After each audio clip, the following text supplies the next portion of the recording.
¿Qué tal? Buenos días. La Facultad de Ciencias Médicas de la Universidad de Santiago de Chile les da la bienvenida. Hoy vamos a revisar el módulo 3, Herramientas de Protección. Soy Francisco Álvarez Bello, el docente del curso Introducción al Abordaje Integral de la Violencia contra Mujeres y Niñas en Atención Primaria de Salud. Al finalizar este módulo, esperamos que seas capaz de describir las herramientas básicas de protección a víctimas por equipos de APS. En este módulo vamos a hablar de 4 elementos fundamentales. El primero dice relación con ciertas cuestiones administrativas de la atención. El segundo con la valoración de las fases del cambio. El tercero con medidas de autoprotección que podemos conversar con las víctimas. Y el cuarto con algunos elementos de lo que es la entrevista motivacional que podemos sostener con las usuarias.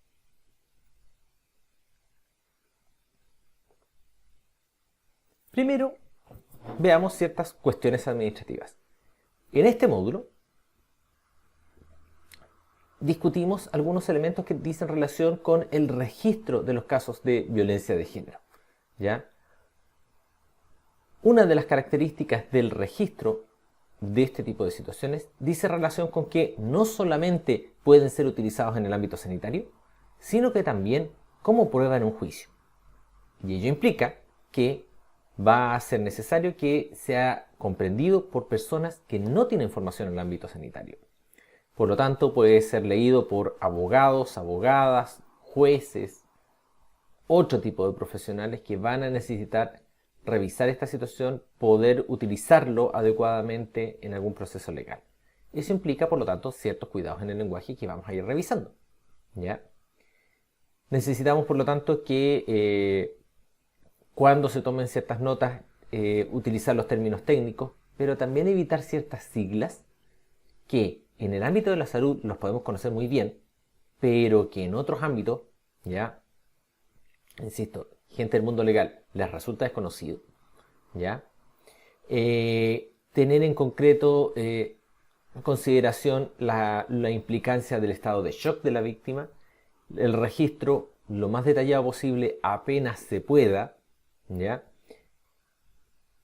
Elementos que tienen que ver con explicitar la información que terceros nos han proporcionado, como por ejemplo pueden ser acompañantes o familiares, y qué ocurrió cuando ocurrió la violencia, dónde pasó eso, cuándo y quién lo efectuó. Respecto de la valoración de las fases de cambio del comportamiento del usuario. En esta sección del módulo vamos a pasar revisión a lo que dice el modelo transteórico del cambio y las fases en donde que puede tener una usuaria respecto de su motivación al cambio, ya el modelo de Prochaska y Di Clemente. En ese sentido, podemos aplicar las seis fases, ya, para analizar las situaciones que tienen que ver con violencia. Entonces vamos a hablar de la frase precontemplativa. Una mujer considera que la situación de violencia no es un problema, por lo tanto no está motivada para el cambio. ¿Qué acciones podemos utilizar? Si sostenemos una entrevista con esta mujer, ¿cuánto tiempo dura? ¿Cuáles son los temas? Eso es lo que vamos a estar viendo. Tenemos también una mujer que ya está comenzando a cuestionar la situación. Está empezando a tener claro que esto es una situación injusta, no es un mero problema de la relación de pareja, y en donde ella necesita tomar decisiones, ¿ya? Pero todavía no está definida, no está clara. Esa es la etapa contemplativa. ¿Cómo ayudamos a ese proceso de valorizar, desnormalizar las situaciones de maltrato? ¿Qué tópicos conversamos? Tenemos ahí el manual, tenemos la discusión que vamos a tener ya en la clase sincrónica. Tenemos una mujer que ya ha tomado conciencia y está empezando a tomar ciertas medidas pequeñas. Ahí hablamos en esta sección, vamos a hablar acerca de, por ejemplo, lo que tiene que ver con la valoración del riesgo. Porque esta mujer va a comenzar un proceso de cambio que al agresor no le va a gustar. Y por lo tanto, existe la probabilidad de que ese hombre aumente las situaciones de violencia. Tenemos que prepararla, tenemos que analizar y fortalecer los recursos que ella tiene para mantenerse en este proceso que es de largo aliento, ya que implica cambios importantes. Tenemos una mujer que ya va a estar en situación de acción, que hemos generado con ella, y ahí tiene que ver la entrevista motivacional y cómo acordamos un plan de cambio, que ha decidido este plan de cambio en aspectos que tienen que ver con legales, económicos, relación con hijos, con la familia, etc. Y debemos acompañarla. Vamos a discutir qué hacemos respecto de una mujer que ya lo ha implementado y está en fase de mantenimiento, y también lo que debemos considerar, las situaciones de recaída, ¿ya? Un tema que es frecuente en el ámbito de la violencia de género, una situación que para los profesionales y las profesionales que tienen puede resultar muy frustrante, pero que debemos considerarlo como un elemento integral de este proceso de transformación. Vamos a hablar de la recaída, de la pena que uno como profesional puede experimentar, del enojo también que uno puede sentir, y cómo es necesario incorporar, canalizar este enojo, pero de una manera que no constituya desde ningún punto de vista alguna forma de revictimización hacia las usuarias. Vamos entonces a estar hablando en esta sección respecto de las características de cada una de estas etapas y cuáles son las acciones que debemos implementar. En ese sentido, como plantean diversos autores, entonces este es un camino que no es lineal, no es que necesariamente una mujer parta en precontemplación, pase a contemplación y así sucesivamente hasta llegar necesariamente a la acción y el fin de la relación de violencia. Es una situación que va en espiral, que puede ir retrocediendo, pero ese retroceso nunca es a un estado igual, sino que un estado distinto, ¿ya? Puede volver a precontemplación, pero es una precontemplación, una normalización del maltrato, que de todas maneras, si es que hemos hecho algunas intervenciones, va a ser diferente de aquel estado de normalización donde estaba la usuaria en la primera oportunidad. Medidas de autoprotección. Las víctimas necesitan disminuir la posibilidad, el riesgo de que sean objeto de nuevos actos de violencia. Una de las características de la violencia, ya lo sabemos, son los resultados, los severos resultados físicos que pueden generar, psicológicos también, e incluso la muerte.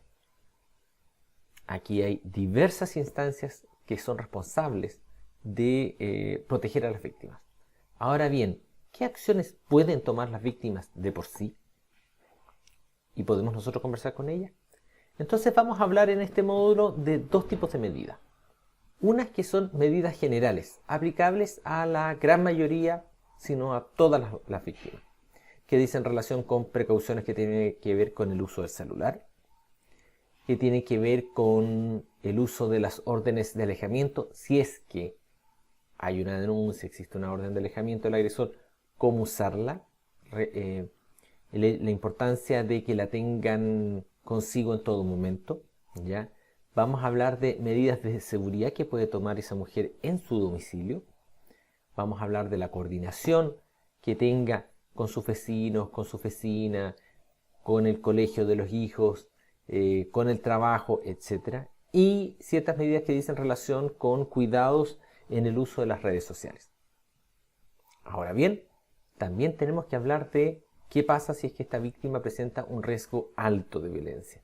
En otras palabras, la probabilidad de que el agresor le genere lesiones severas e incluso la muerte. El primer elemento dice relación con denunciar. Una víctima en riesgo alto debe denunciar sí o sí, ¿ya? Porque ahí se activa una serie de mecanismos de protección institucionales. Pero también una víctima va a tener que analizar la situación de si deja o no el domicilio, si va a necesitar una rutina de escape de emergencia, cuál sería, cuáles son las conversaciones que va a tener que tener con sus hijos, qué es lo que va a pasar respecto de la probabilidad de ser víctima de violencia en el trayecto de ella hacia su trabajo o hacia otro tipo de espacios donde le corresponda ir, ¿ya? Y lo que dice relación con la preparación de un bolso de emergencia. Un cuarto punto que vemos en este módulo dice relación con principios de la entrevista motivacional. La entrevista motivacional es una herramienta que ya tiene una cierta historia, ¿ya? En donde conversamos, analizamos con nuestras usuarias, con nuestras pacientes, las situaciones de salud en las cuales se encuentran. Y promovemos un cambio motivacional al respecto. Y vamos a aplicar estos principios. Vamos a discutir en este módulo algunos problemas que podemos enfrentar, como por ejemplo, ¿qué pasa si es que nos encontramos con una usuaria que nos interrumpe? ¿Qué pasa si tenemos una usuaria que está criticándonos, está poniendo a prueba los conocimientos que tenemos nosotros? ¿Ya? ¿Qué acciones podemos llevar a cabo? ¿Qué pasa si, por el contrario, nos encontramos una usuaria que nos ignora? O, y esto es muy frecuente, cuando niega el problema o niega la gravedad de los actos de violencia que está siendo objeto. Vamos a estar revisando eso. También vamos a hablar acerca de el lenguaje del cambio. El habla de las personas puede ser un elemento muy importante que nos dice cómo se siente, pero también cuáles son los recursos con los que cuenta, ¿ya? Entonces vamos a hablar de los deseos de las personas, de nuestras usuarias a propósito de las situaciones de violencia que están enfrentando. Vamos a hablar de sus aptitudes, sus capacidades. Vamos a hablar de las razones que tienen para salir del vínculo violento y sus necesidades. Entonces vamos a identificar estos 4 elementos como un recurso que nos permita ir intencionando entonces este cambio a través de la entrevista motivacional.